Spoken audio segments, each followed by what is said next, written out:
It's a common feeling we have all had. Maybe you're in the middle of a crowd, surrounded by people you don't know. Maybe you're filing into a classroom for the first day of the semester. Perhaps you think you're safe at home, all by yourself. You're focused on the day ahead, or winding down after the day has concluded, when suddenly you freeze. Something stirs in you, starting at the pit of your stomach, traveling all the way up to a tingle in the back of your neck. You get the sensation that something isn't right. You can't quite pinpoint what it is, yet. You become hyper-aware of your surroundings. Someone in the crowd being louder than normal. Someone drops a pencil on the other end of the classroom. An odd noise coming from outside. Then it hits you. You've unwillingly become the subject of someone or something's attention, and they are staring right at you.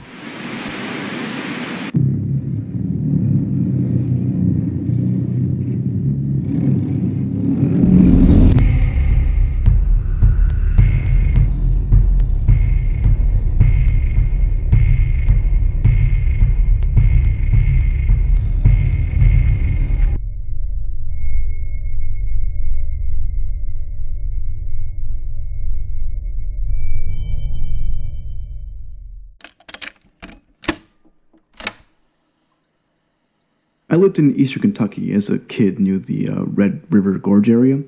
I was about 11 years old, and I was always on the smaller side. I wanted to go outside and play, and normally I wouldn't have thought twice about it, but for some reason on this sunny summer day, I felt the need to ask my brother or sister to come out with me. They all begged off, so I went outside by myself. Now, our house had a gravel driveway running past it, so when you went out the side door, you stepped right onto the driveway, and it led straight off the property onto a gravel road. A short distance, maybe 100 feet down the road, and to the left was an old fruit cellar built into a low hillside, so that the gabled roof on the left side, when it was facing, sloped right down the hill, creating a small triangular space just underneath the roof there. Not much space, really, only enough for a medium-sized dog to fit into the deeper back area. There was never anything creepy about it to me, even as a kid. It was just an old, musty fruit cellar that also housed the pump to our well. So I was on a big wheel, pedaling up the gravel drive, when I suddenly felt very, very scared, and it seemed weirdly quiet. I didn't know where the fear was coming from, and at the time I recall placing my forehead down against the handlebars of the big wheel and just breathing for a moment. Then I turned my head to the right and looked at the fruit cellar. To this day, I'm not quite sure how to explain what I saw or why I so instinctively turned to look at it right without knowing where the fear was coming from, but under the roof of the fruit cellar, in the dark space created by the roof and the hillside, was a face looking at me with shining eyes. Not red glowing eyes like in some horror movie. The eyes were very dark with shining pupils. And at the time, the only word I knew to describe it was gorilla. But even at that age, it was impossible to me because the space was only large enough for the head. It just sat there in the shadows. I was so paralyzed that I just stared at it, and its shining eyes looked at me from the distance, only 50 feet. I turned my head very slowly and put it against the handlebars again, counted about 5 seconds, and then I turned my head to look back at it, thinking it must really not be there. But when I looked back, it was still staring at me. I got up very slowly and then bolted to the house and ran inside yelling about the gorilla underneath the fruit cellar. My siblings and my mom and dad all came out, and we looked at the fruit cellar. There was nothing there. They made fun of me and told me I imagined it, but it was so eerie. I made a point, even at that age, of looking at the gap underneath the roof from the same spot, but it was nothing. Still makes me uneasy to this day, remembering that. It's a phenomenon that's frighteningly common, and even more frightening when that unmistakable feeling is proven correct. For decades, we as a society run into situations where we believe that we are being watched. Psychologists have even given this feeling a name. It's called the psychic staring effect, or Scopophobia, and it's this shared experience that's been used to create tension and scares across horror media. Michael Myers and Jason Voorhees are such effective horror movie villains because it seems like they could be anywhere at any time, stalking you. Junji Ito's story, The Town Without Secrets, is all about the feeling of being watched and the invasion of privacy. One aspect that makes any ghost story terrifying is the idea that something could be in the same room as you, even right now, staring at you, and you'd never know.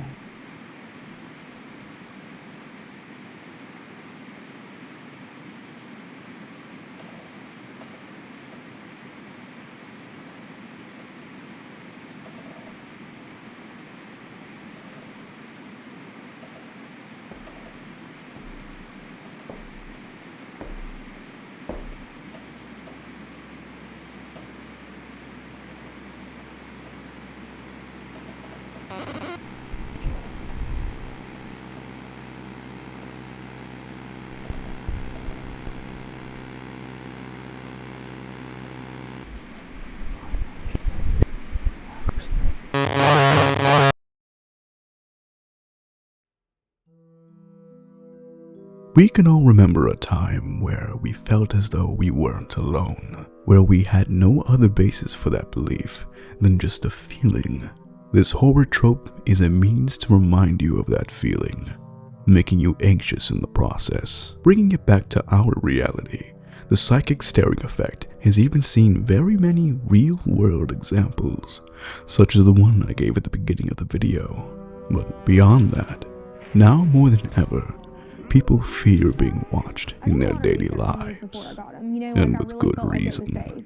The camera was supposed to be an added level of protection, a way for Ashley LeMay to keep an eye on her 3 daughters and seem close by while working her overnight nurse shifts. Hello there. The Ring camera was a Black Friday deal and came with a recommendation from another mom. 4 days after the camera went up, 8-year-old Alyssa heard something strange coming from her room. Who is that? I'm your best friend. I'm Santa Claus. The effect is even the basis for its very own disorder, Scopophobia, the fear of being stared at. However, this all still leaves one very big question. Why does it happen? Unless you've entered the world with a rare birth defect, humans only have 2 eyes, and they face directly in front of us. So how is it possible that we're able to sense someone staring at us when we can't even see them? Some believe that this points to extraordinary abilities that we all possess as humans, but has yet to be properly researched or tapped into. Parapsychologists have coined the term psi, a factor of the human experience of which we know very little. Psi is the basis behind what can be considered paranormal abilities, such as extrasensory perception, more commonly known as ESP. A sixth sense, if you will. Paranormal study suggests that our brains are able to take in information through means beyond our traditional 5 senses, and see things beyond what we should realistically be capable of. Could this be the explanation behind the psychic staring effect? Do we really have the ability to sense when we're being stared at?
No, I don't think so. And neither does Edward Titchener, a 20th century psychologist and professor at Cornell University. In an article to the monthly journal Science, a well-regarded publishing of peer-reviewed scientific articles, Titchener explains how a large number of his students at Cornell believe they possess the ability to perceive when someone is staring at them. He outlines in his article that when we are compelled to look in a direction, causing us to meet someone else's gaze, it's merely the result of coincidence. You see, the way Titchener explains it is when you're in a large hall or any crowded place, it is common for people to shift and fidget. This movement catches our attention and instinctively prompts us to look over in that direction, an effort by our brains to better assess the situation. Is that movement harmless or something that requires our concern? And in a large gathering of people, there is likely much more than just one individual that has their attention called by this movement. It is likely that in this case of multiple people focusing on a single subject, that at least two of them will end up meeting each other's gaze, giving the illusion that the other has been staring the entire time. This theory is backed up by more recent scientific study. It has been found that, as an evolutionary trait, humans have developed methods of detecting gaze within our field of view.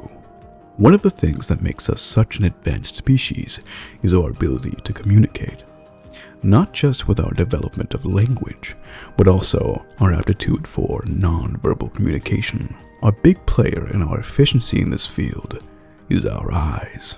I'm sure you've heard the saying, the eyes are the windows to the soul. Well, this actually has its basis in how our eyes are constructed.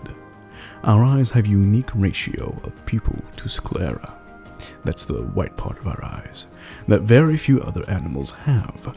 We have a large portion of our sclera visible.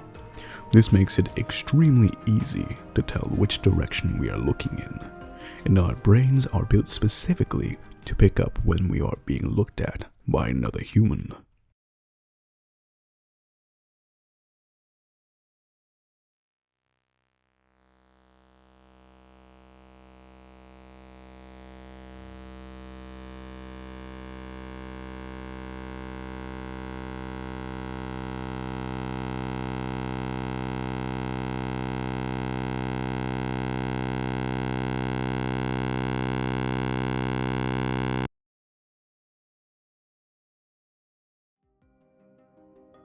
We have a gaze perception, if you will. Our brains are so good at perceiving gaze, in fact, that when we detect shifts in the eyes of others, we instantly focus on it, almost as if by reflex, likely before we even consciously make sense of what we're seeing. This can cause many of the cases in which people believe that they can sense someone staring at them. However, this detection only reliably works at about 4 degrees out from our point of focus. Anything outside of that becomes more guesswork by your brain than actual perception. So, how does this account for detecting gaze of others well into your periphery? Well, just as Titchener hypothesized, this is where other factors like detecting movement come into play. It's common knowledge that our peripheral vision is far less detailed than at the center of it. But what this area of our sight is still exceptional at picking up is movement. As many of the topics we've covered on this channel before, this boils down to traits that our species evolved to survive in our early development. When your eyes detect motion outside of your focus, this sends the brain into a bit of a panic. Being that this sudden shift is happening in your peripheral vision, the brain isn't getting enough information to properly assess the situation. So, as an instinct, our brain focuses on this motion and you instantly turn your head and attention in the direction of it. Doing this can cause someone else who has you in their periphery to look at you as well. The movement of your head setting off their brain's panic response. As a result, you both end up looking at each other, once again giving the illusion that you're staring at the other the entire time. Okay, but this only explains this phenomenon when two individuals are in sight of each other. What about cases in which someone experiences the psychic staring effect and the other person is behind them? How does one explain something that, on the surface, should be improbable with anything other than the supernatural? Once again, this can be traced back to our development as a species and how we changed over time to survive. As stated before, your typical person has two eyes, and they face directly forwards.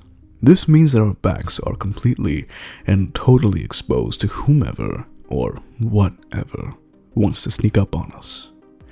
So, through evolution, eventually the urge to instinctively check what's behind us became commonplace. As tough as any one of us would like to believe we are nervous creatures by nature, and the greatest fear we have ever been graced with is fear of the unknown. When we're in a crowd or an unfamiliar place, we have no idea what's behind us, which is inherently a scary thought. So, to quell that fear, we check. The motion of us checking in a crowd can catch the attention of someone who has us in their periphery. That motion causes them to look in our direction. Our eyes meet, causing us to think that we are being stared at the entire time. It all boils down to evolutionary traits and coincidence. Being watched without your knowledge or consent is a scary thought, and the frequency in which we believe we've been able to sense when it's happening can feel supernatural and give us comfort that maybe one day we'd be able to use that sense to save ourselves in a dangerous situation. I'd love to report back to you that there's some amazing mystical ability that we all have and can tap into. However, just because something seems unexplainable doesn't mean it is. Most things in our day-to-day life have an explanation, and the reality can be just as fascinating if you go looking for the answer. But that is just what I think. Let me know what you think, and any other topics you'd like me to cover in the future down below. Thank you for watching.